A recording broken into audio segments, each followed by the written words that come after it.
Hello बच्चों, last video में हमने इकोनॉमिक्स की जो 12th क्लास की है उसका हमने टॉपिक किया था यूटिलिटी। उसमें हमने पढ़ा उपयोगिता क्या होती है, कुल उपयोगिता यानी कि टोटल यूटिलिटी और सीमांत उपयोगिता यानी कि मार्जिनल यूटिलिटी।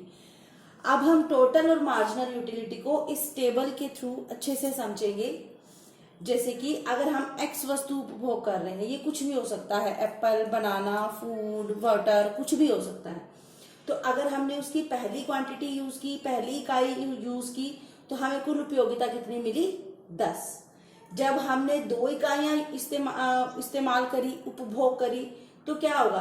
पहली इकाई से मिलने वाली उपयोगिता प्लस में दूसरी इकाई से मिलने वाली उपयोगिता, तो कुल उपयोगिता हो गई 18। जब हमने 3 इकाइयां इस्तेमाल की, उपभोग की, तो 3 इकाइयों से मिलने वाली उपयोगिता हो गई 24। 4 इकाइयां ली तो उनसे मिलने वाली उपयोगिता थी 27। 5 इकाइयां इस्तेमाल की, उपभोग की, तो उनसे हमें कुल कितनी उपयोगिता मिली? 27। और जब हमने 6ठी इकाई उपयोग की तो हमें कितनी उपयोगिता हो गई? हमारी कुल 25।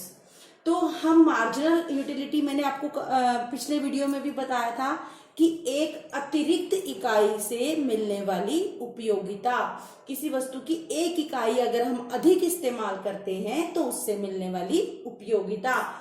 इसको हम कैसे निकालते हैं मार्जिनल यूटिलिटी को? TUN minus TUN minus 1। TUN मतलब अगर हम 2 ले रहे हैं तो TU2 क्या है? Total utility of 2 18 minus n minus 1, 2 minus 1 1, और 1 की यूटिलिटी क्या है? 10। 18 माइनस 10 दूसरी की कितनी आ गई यूटिलिटी? 8। इसी प्रकार से 3 माइनस 2 यानी कि 24 माइनस 18, इसकी मार्जिनल यूटिलिटी कितनी आ गई? 6। यानी कि अगर हम एक अतिरिक्त इकाई का प्रयोग करते हैं तो हमारी उपयोगिता में कितना अंतर या कितना चेंज आता है। हमने पहली इकाई इस्तेमाल की, हमारी कुल उपयोगिता थी 10। 2 इकाइयां इस्तेमाल की, हमारी कुल उपयोगिता थी 18। तो चेंज कितना आया? 18 माइनस 10 8। ये होगी हमारी सीमांत उपयोगिता। अगर हम 3 इकाइयां इस्तेमाल कर रहे हैं, उपभोग कर रहे हैं, तो हमारी कुल उपयोगिता कितनी हो गई? 24। तो तीसरी इकाई से कितना हमें फायदा हुआ? तीसरी इकाई से कितनी उपयोगिता मिली हमें? 6। उसके बाद अगर हम चौथी इकाई इस्तेमाल करते हैं तो कुल उपयोगिता कितनी हो गई? 27। तो कितना चेंज हुआ? 3 का। उसके बाद 5वीं इकाई, कुल उपयोगिता में कोई भी चेंज नहीं हुआ, तो सीमांत उपयोगिता कितनी हो गई? यहाँ पे 0, क्योंकि इस इकाई से चौथी के बाद जब हमने 5वीं इकाई उपभोग करी तो हमारे जो सेटिस्फेक्शन थी, हमारी उपयोगिता थी, उसमें कोई भी चेंज नहीं आया, तो सीमांत उपयोगिता कितनी हो जाएगी? 0। और 6ठी इकाई से हमारी कुल उपयोगिता में कमी हो गई। हमें पहले कुल उपयोगिता 27 मिल रही थी, अब कितनी मिल रही है? 25। तो 2 की कमी हो गई, तो 6ठी इकाई से हमें मार्जिनल यूटिलिटी यानी कि सीमांत उपयोगिता कितनी मिली? -2। तो इसका MU का क्या फॉर्मूला है? TUN माइनस TUN माइनस 1, मतलब इनमें से ये घटाते जाओ, या फिर delta TU divided by delta Q।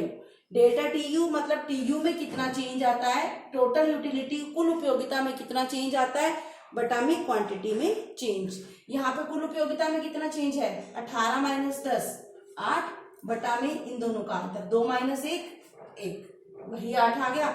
यहाँ पे कुल उपयोगिता में कितना चेंज है? 24 माइनस 18 6, बटा में change 3 minus 2 1।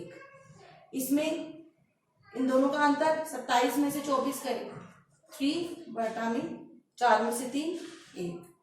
27 minus 27 0 divided by 1, ये कितना आ जाएगा? -2 डिवाइडेड बाय 1। यही आ गया 8 बटा 1 यानी कि 8, 6 बटा 1 6, 3 बटा 1 3, 0 बटा 1 0 के डिवाइड में कुछ भी हो तो वो क्या हो जाएगा? 0। और -2 बटा 1 डिवाइड इज इक्वल टू -2। तो आप सीमांत उपयोगिता किसी भी तरीके से निकाल सकते हैं, सीधा इनको घटाकर या इनका अंतर बटा में इनका अंतर, दोनों तरीके से सेम आएगा। उम्मीद है आपको वस्तु के बारे में, उसकी कुल उपयोगिता और उसकी सीमांत उपयोगिता अच्छे से समझ में आई होगी। Thank you.